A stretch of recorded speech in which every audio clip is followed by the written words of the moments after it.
If you still have your cover, 8mm gets it off. And it makes a nice dish to put your nuts and bolts and anything else we may remove. 10mm gets this out of the way. So as far as our fuel injectors, they go into the intake manifold, so we don't have to remove the fuel rail or the injectors, just the electrical connectors. So we'll get all those disconnected. This first one's kind of hard because of the harness here in the way. We might get it later. Let's see if we can get it. I might get that one later. I don't know if I said it, but on these electrical connectors for the fuel injectors, there's a plastic tab that you do have to pull up, and then it's just a regular pinch and pull. Sometimes it helps just having a little screwdriver if your fingers can't push on it. Now we can start disconnecting some of these connectors up here to get it off of this harness. Just like that. Having a little screwdriver can help. We have this for our evap. Get this hose off. You push in on this white tab and it should pop up. There we go. We'll just leave that loose for now. And we'll get this little bracket off here. Okay, there we go. 10mm right here. There we go. Perfect. Let's see what else. Our map sensor back here. There we go. I can get to that fuel injector a little better. All right, we'll get our air duct off. Mass airflow sensor has a connector we'll pull off, has a gray tab, pop it up, and then it's just a pinch and pull. 8mm for the clamp.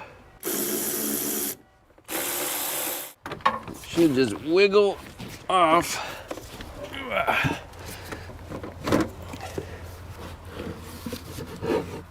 All right, got that. Just take this boot off, put them together. Throttle body connector, gray tab, pull back, then pinch. I think that's everything on this side. We have one hose under the throttle body, coolant hose. Okay. A little coolant's coming out of that throttle body. No big deal, just have a catch pan underneath. You can even drain your coolant before we get this far. Okay, just double checking, got that undone. Everything over there is undone. Okay, so on this side over here, we have our fuel line that goes into our rail. We'll disconnect that. Let me move you around, you can see better. Okay, so for the fuel, what we're gonna do on this side, there's a Schrader valve. We'll just pop that off. Okay, then we're gonna have a towel, and we're gonna have a screwdriver. We're gonna push on that Schrader in the middle, and that'll get any of that leftover fuel pressure to bleed out, get caught in our rag. Okay, I think that's it. Do it again just to be sure. Okay, so that's it there. Then on this side right here, we'll pop this metal clip off here, and then we'll use one of these tools, whichever one fits, and it'll go in this cavity here in the front and push back, and it'll release a spring inside, and then this hose here will be able to slide off. That's the plan anyway. So this metal clip should come off one side and then slide out just like that, easy peasy. Find out which one of these. I'm gonna start with a 1/2 inch just to see if it'll slide in. Of course I drop it. Okay, maybe even smaller. Let's do one smaller. Okay, and then I'm gonna put the rag over the top of it for any spray. Let me put some goggles on. All right. So now you're just pushing in and pulling the line off. So I just have the rag for any spray. There we go. And that's it. Little fuel drippage, you'll collect it with your rag, and that'll just sit aside. Now, I believe we just have a series of 8mm just along the sides holding our manifold in.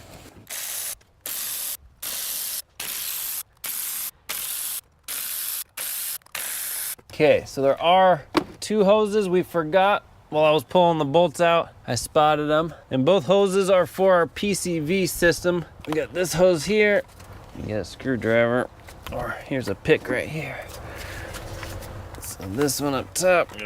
Come on, buddy. Okay, that one there. Then we have one on this side going into the throttle body. Pull it off down below. Okay, perfect. So now it should lift up. I got everything.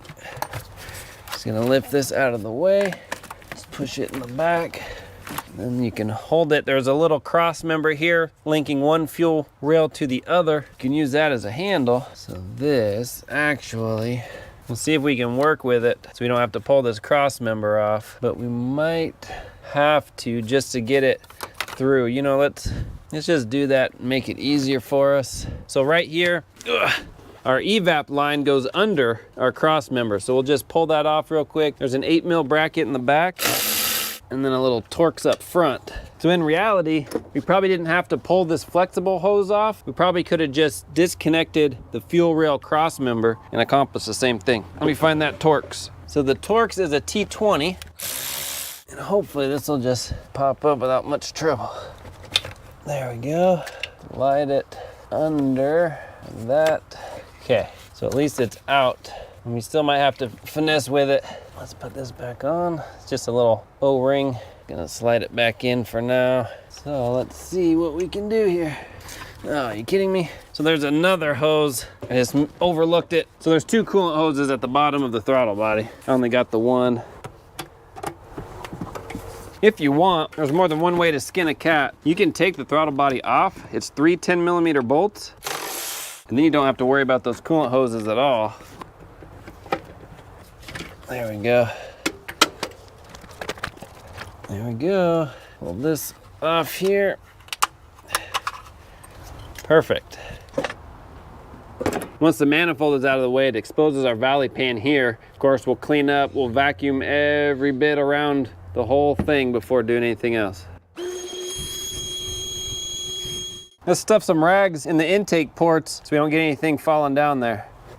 Okay, perfect.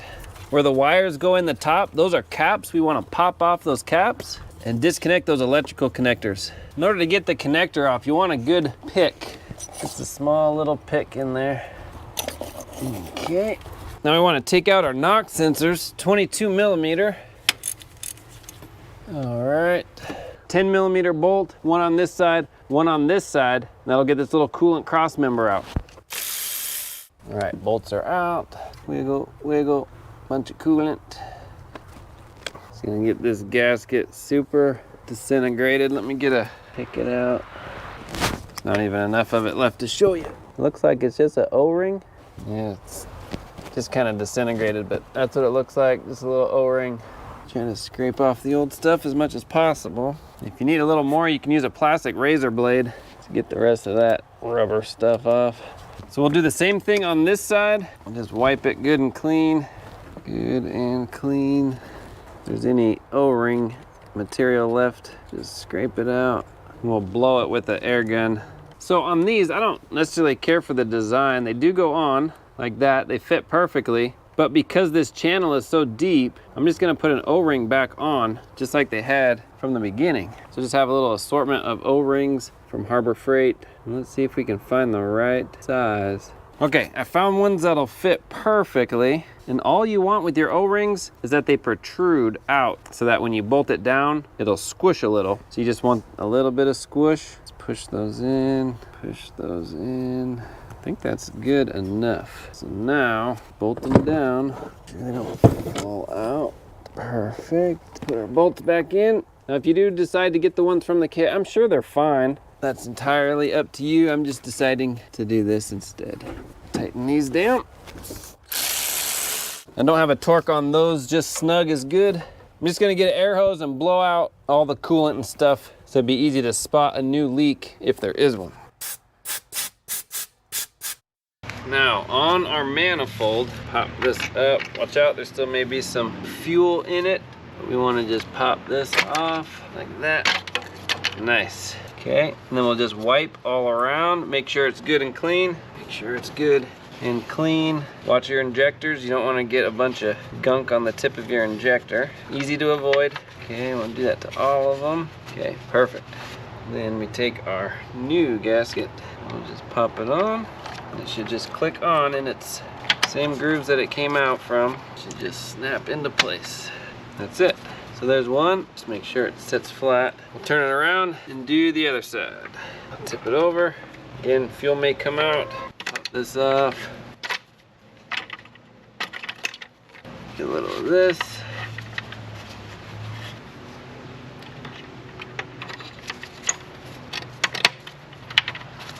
There we go, perfect. So this is now ready to install. All right, hopefully the sound is better. I had my mic off and I didn't realize it. So on this end, before we put our manifold back on, let's go ahead and we just want to wipe around right where our gasket's going to go on every single one of these. You can use brake clean if you desire. You can also use the vacuum if you don't want any dirt to go inside, depending on how dirty yours looks, how crusty things look. All right, perfect. So now we can put our knock sensors in. Now we don't want to tighten these too tight. We'll put the torque spec on the screen. Put our electrical connector back on. Put our boots back down. Boots back down. Nice. Okay, and then we'll just slough this over and out of the way on this side. Make sure all our connectors are out of the way so they don't interfere with our gasket. So our manifold should just slide in. The good news is this plastic's not too heavy. Just make sure none of our wiring goes underneath the manifold. So far, so good. Just making sure my knock sensor wiring is in a good spot and not in the way of anything. I think that's it. I think we're set in. Snug some of these down and make sure they go in their hole. All right, before bolting anything down, we'll just put our throttle body back on. There we go. And some people may ask, can I really reuse my throttle body gasket? Yes, you can. You just have to look at it. If it's still protruding outside its groove, if it's still supple, still pliable, then yes, go ahead and reuse it. But if it looks squished, kind of flush to its groove, it's hardened, then we do want to replace it. We'll go ahead, tighten them down, and then torque them. All right, so we can start just plugging stuff back in. On this side, we have our PCV hose down here. Plug that in. And we have all our injectors. Get those plugged in. We have our throttle body we can plug in. And we still have to bolt that down. Those are the 10 mil bolts. All right, believe it or not, I think this side is done. So now we'll just put this back. We have our evap hose here that we can put back up underneath our fuel rail. There we go. And that should just click in and then we'll lock that. I think you just push it and it automatically locks. No, I think we have to push this white tab back in. Oh yeah, there we go. Now it locks. Okay, put our fuel rail back in. There's just a little O-ring, so we want to pop that O-ring out, slide it back over our pipe and then back in. And if you need that lubricant, that silicone paste, you can. Let me move you around and show you. See that right there? So we just want that O-ring on the metal piece. You can lubricate the O-ring and then we'll slide it back in. There, till it bottoms out. And then we'll put our little retainers back on. And just snug those torques down. It's going into plastic, so it doesn't have to be crazy tight. Let me see if I can move you around to the other side. Okay, same thing on this side. We'll get the injectors on. Let's get this harness back in its position, like that. This went inside the channel, like that.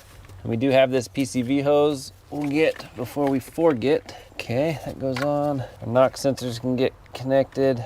Map sensor in the back, connected.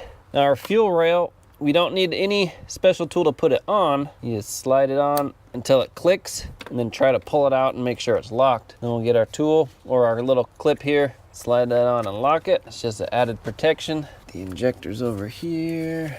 Okay, injectors are good. Just close this up here. And then we'll close this up down here. We have the alternator we can plug back in.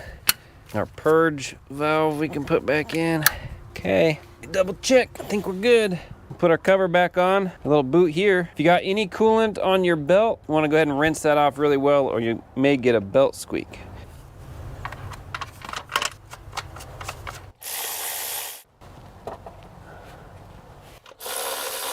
Before we put our duct on, we will make sure we get this on. Slide that all the way on, tighten up our clamp.